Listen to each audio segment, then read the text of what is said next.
Say what we've been getting has been perfect beach weather. It did not stop families from enjoying the unofficial start of summer. And for many, that meant a trip to Rye Playland, which reopened this weekend with free parking, free admission. While some rides still need to be repaired, it was a welcome return for families looking to lean into tradition or experience something new. We had a great time, great experience.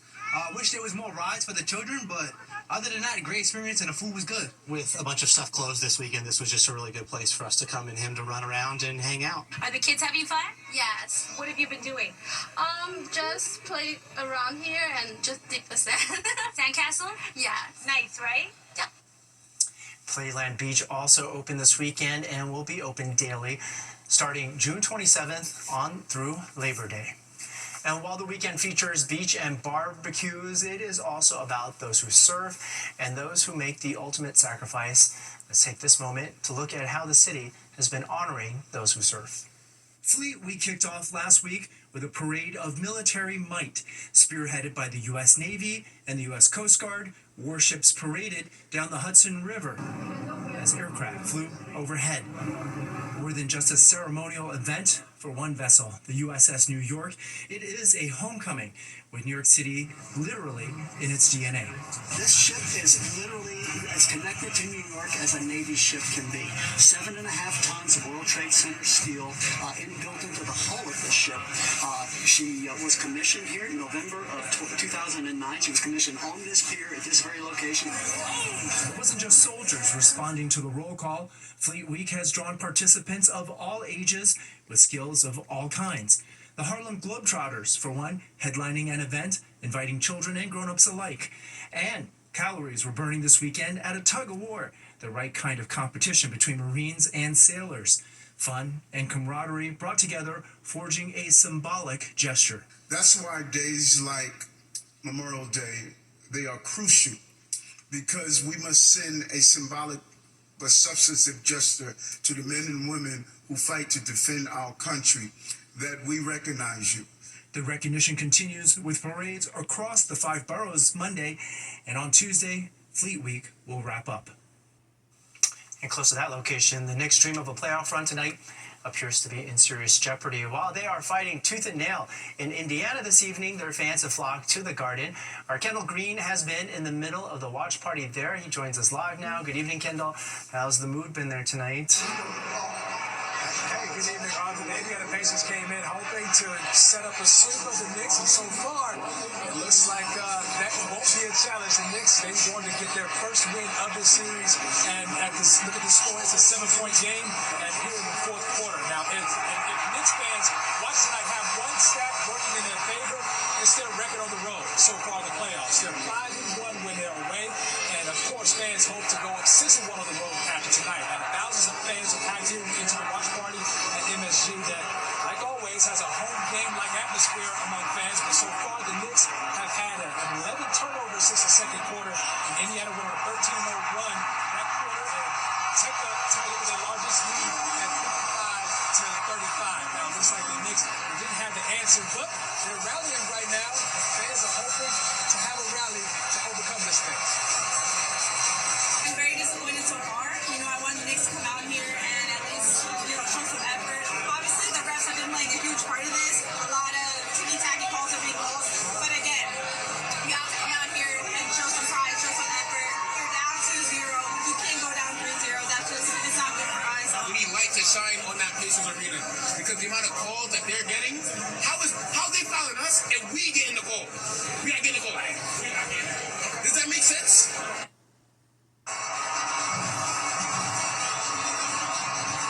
So far, the score is 77-82. These fans are hoping that they're going to go to their second game in Indiana, setting up a sweep. So we'll see what happens. But not energy here at MSG. Feel like a home game. Let's see what they do.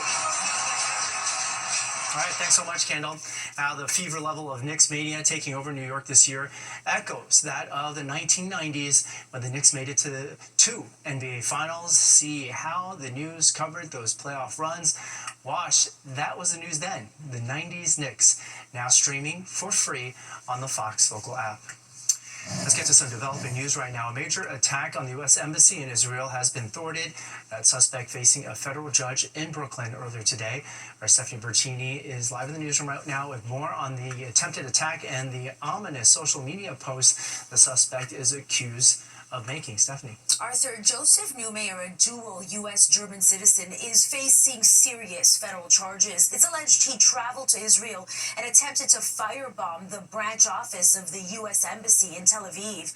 Israeli officials deported the 28-year-old to New York, and he had an initial court appearance before a federal judge in Brooklyn today.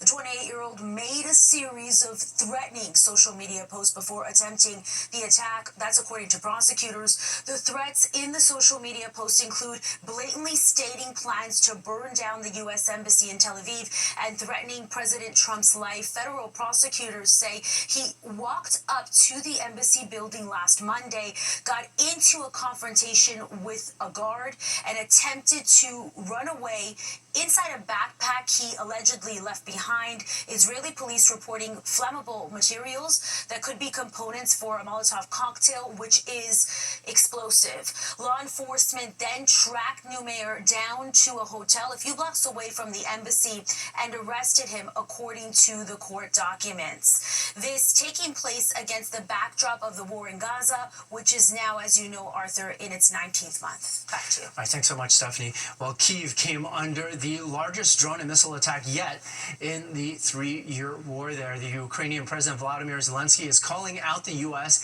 and others around the world for being silent, saying it encourages Putin to drag out the war. He says the only way to stop the fighting now is with strong pressure on Russian leadership, saying without that, the brutality will continue.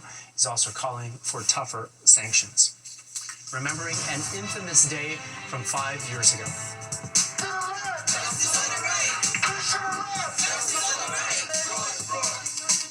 The events taking place here in New York and around the country honoring the legacy of George Floyd.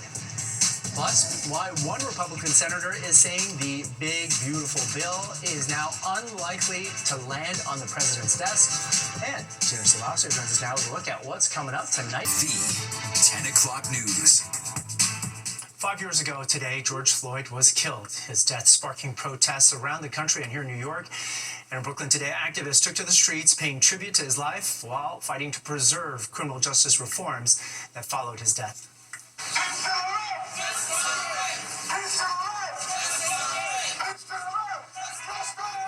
Marchers also unveiling a plaque and a bench in Floyd's honor.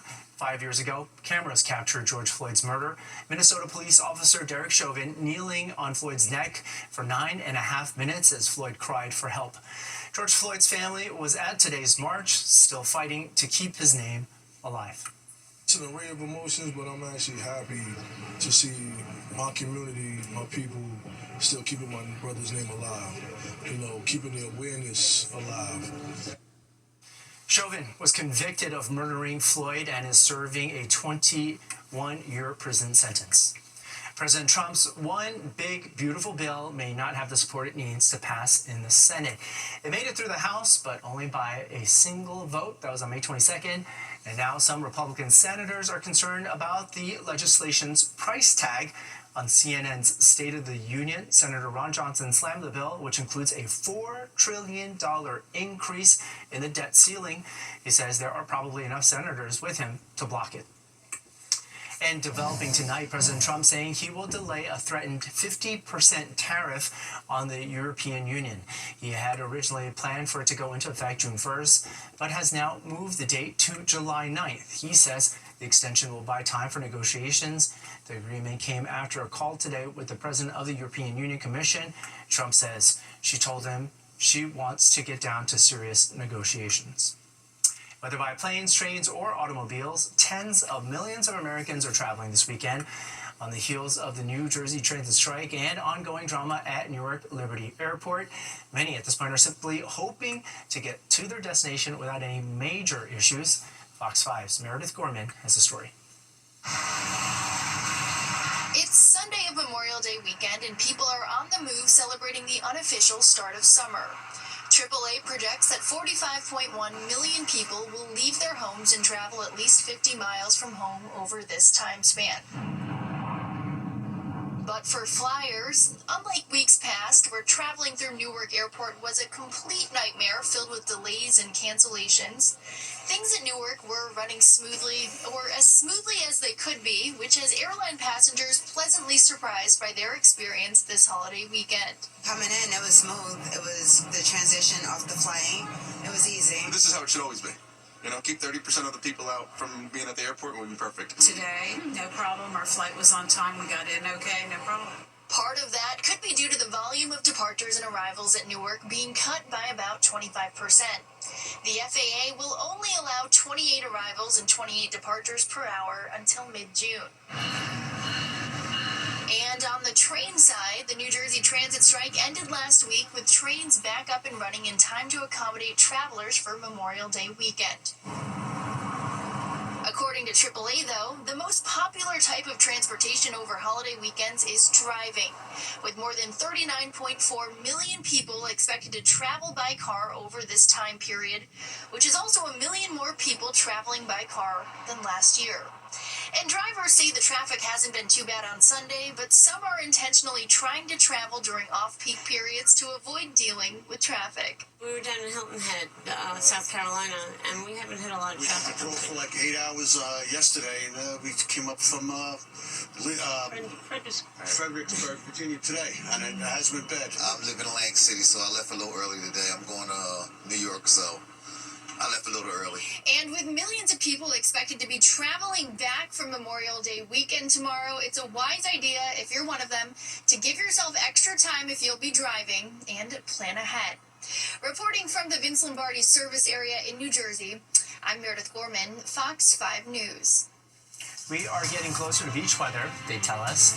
Many were on the sand today, but will you be able to dip your toes in tomorrow, Memorial Day? Liv Johnson is next.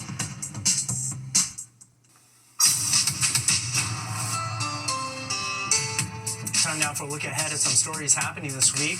The Sean Diddy Combs sex trafficking trial resumes Tuesday. Personal assistant Capricorn Clark is expected to testify then. She will be the third former personal assistant to Diddy to take the stand. Others have told the jury how working for him meant turning a blind eye to violence that was taking place. And an unusual move by the Rent Guidelines Board. They're going to meet on Tuesday morning to consider a new vote on the preliminary rent guidelines for rent-stabilized apartments. This could mean those renters will end up seeing a lower increase than proposed. And remembering those who made the ultimate sacrifice, several Memorial Day parades are across our area tomorrow, including the Little Neck Douglaston Parade in Queens, where organizers say they have the largest continuously held Memorial Day parade in the entire country. We're going to be right back, but first let's take a look at what we need to know about tomorrow's commute.